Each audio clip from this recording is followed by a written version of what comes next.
தெரியுதுங்களா? நான் இப்போ தான் ஏதோ பாத்திரம்லாம் வாஷ் பண்ண போகிறேன்.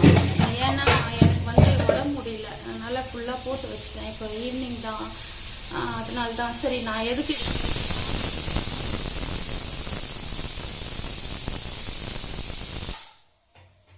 சாரி எதுக்காக இது சொல்கிறேன்னா, வீட்டில் வந்து ஒரு நேரம் நம்ம முடியாமல் இருக்கோம்.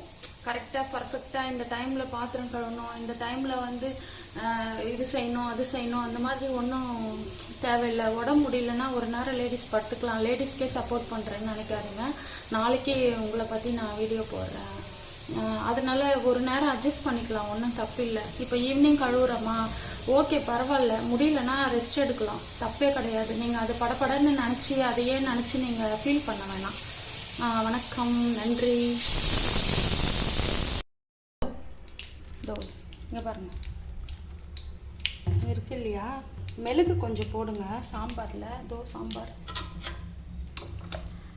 சூப்பராக இருக்குப்பா இந்த சாம்பார், நீங்கள் ட்ரை பண்ணுங்கள். என்னென்னா கலவை சாம்பார் வைப்பாங்க. நான் என்னென்னா சொரக்காய் போட்டேன், மாங்காய் கூட சொரக்காவா பலாக்கொட்டை சம்மந்தமே இல்லாமல், கத்திரிக்காய்னா கூட ஓகே, கத்திரிக்காய் மாங்காய் முருங்கைக்காய் போட்டு சாம்பார் வைப்பாங்க.